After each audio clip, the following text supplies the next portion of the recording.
Bienvenue, imprudent mortel.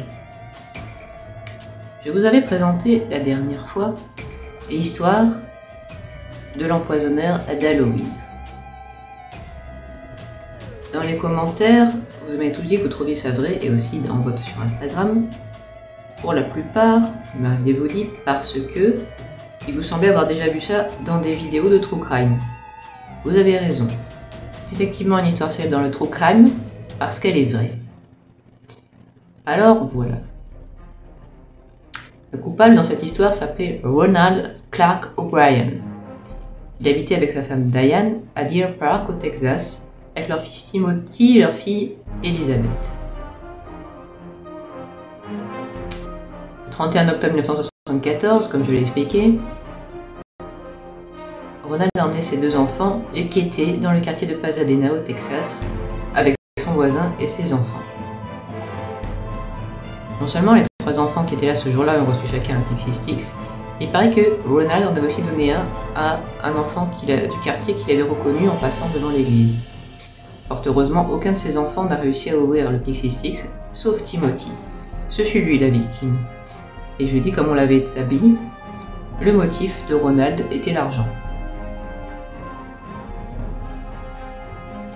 Il avait besoin de liquidité, donc il avait souscrit les fameuses assurances vie. C'est terrible, n'est-ce pas? Il pensait camoufler son crime en se disant « ça passera comme l'œuvre d'un empoisonneur fou d'Halloween ». C'est raté.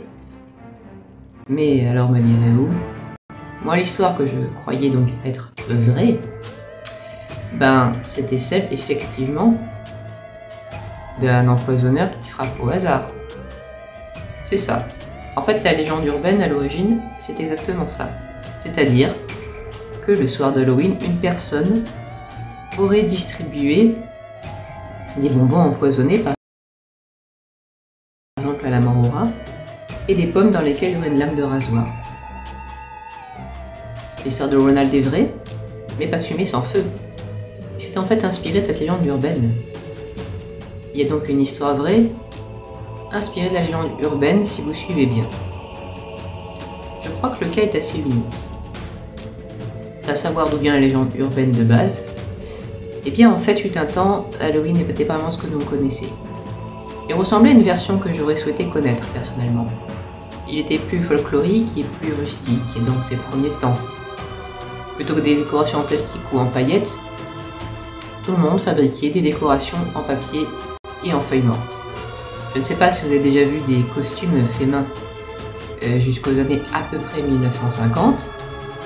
Oui, ça fait peur, mais bon, c'était un peu le but. Les costumes devaient être faits main, on n'avait pas vraiment le moyen de les faire autrement. C'était pareil pour les friandises. Les gens en offraient dès qu'ils avaient fabriqué eux-mêmes, en fait, tant que ça n'existait pas au niveau industriel. C'est-à-dire des pommes avec ou sans caramel, et aussi des biscuits comme les célèbres Sour Cake. Moi aussi, j'aimerais beaucoup donner des choses que j'ai fait moi-même, mais je pense que les parents se méfieraient, ils auraient raison. En effet, vous pouvez difficilement penser donner des friandises avec quelque chose de dangereux dedans, pour la simple et bonne raison qu'avant tout le monde se connaissait. Toutes les villes étaient petites, quand on allait quêter chez les voisins, on allait quêter sinon chez des amis, chez des connaissances. On savait qui avait fait quoi et qui avait fait le coup. Et puis les villes se sont agrandies, c'est devenu plus compliqué. Il est devenu question de littéralement demander des bonbons à des inconnus, et ça je crois que tout le monde nous a appris qu'il ne faut pas le faire. Depuis Blanche-Neige, tout le monde sait que c'est dangereux.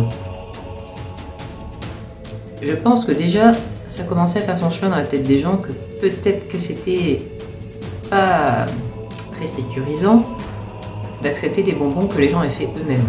C'est trop facile de glisser quelque chose de dangereux dans une friandise, à commencer par la fameuse lame de rasoir dans la pomme. Il paraît qu'en 1964, tout a commencé parce qu'une femme de New York, pas très sympa apparemment, s'est dit que parfois les adolescents étaient un petit peu gonflés de continuer à faire la quête alors que selon elle, ils devenaient trop vieux pour ça. Et que ne ferait-on pas pour avoir des bonbons gratos? Pour les décourager, elle leur donnait donc des choses qui n'étaient pas comestibles, comme de la paille de fer, des biscuits pour chiens ou des canettes de fourmicides. Donc comme c'est un insecticide, il y a écrit poison dessus. Évidemment, les enfants et les adolescents qui les prenaient n'étaient pas bêtes au point de les manger. Ils se disaient juste « Ah zut, elle nous a eu ». C'est tout. Mais il y avait quand même écrit poison sur le fourmicide. Voilà. Et ce simple fait divers s'est transformé en une rumeur qui a enflé, et des gens ont dit « Ah, quelqu'un a offert des bonbons empoisonnés au dernier Halloween, méfiez-vous ». Et 10 ans plus tard, comme vous le savez, Ronald O'Brien tuait son fils en s'inspirant de cette légende et en espérant apparemment vraiment s'en tirer par un empoisonneur fou à frapper. Bon. Et honnêtement, quel tueur en série utiliserait cette méthode? On le découvrirait tout de suite. Et même si on se contentait de faire une simple farce, par exemple, en mettant des laxatifs dans les bonbons, bah idem, vous prendriez des dommages et intérêts. Mais sait-on jamais? Les parents, de plus en plus, ont dit aux enfants de n'accepter que les bonbons préemballés, qui est devenu très commun avec l'ère industrielle. C'est plus sûr évidemment, surtout si que vous connaissez donc l'histoire de l'empoisonnement au Tylenol, qui était vrai aussi que je vous avais raconté, et qui depuis pousse à équiper les emballages par exemple d'opercules qui doivent rester scellés, et qu'on est enjoint à ne pas consommer quoi que ce soit d'un emballage décellé. Prudence et mère de sûreté. Mais comme je vous le disais, ça a retiré ce côté un petit peu do it yourself de friandises distribuées à Halloween. Mais retrouvera-t-on jamais des célébrations d'Halloween de ce genre? C'est une bonne question. Sachez aussi qu'aujourd'hui, aux États-Unis, les parents, parfois ont même peur de laisser leurs enfants aller frapper à des portes étrangères, et la chasse aux bonbons est organisée dans un parking avec le coffre ouvert et les bonbons dedans. Coffre des voitures s'entendent, deux voisins qui se sont mis d'accord et d'amis d'accord entre eux pour laisser les enfants en prendre. Et c'est tout. Je crois que c'était mis au point les premières fois pendant les épidémies de Covid. J'espère que cette histoire vous aura intéressé. Donne rendez-vous la semaine prochaine. Pour me soutenir, voyez la description de Tipeee, du Patreon et du Ko-fi. N'oubliez pas de vous abonner, de mettre un pouce bleu, de commenter et de regarder sous votre lit avant d'éteindre la lumière pour voir un peu dans le mortel.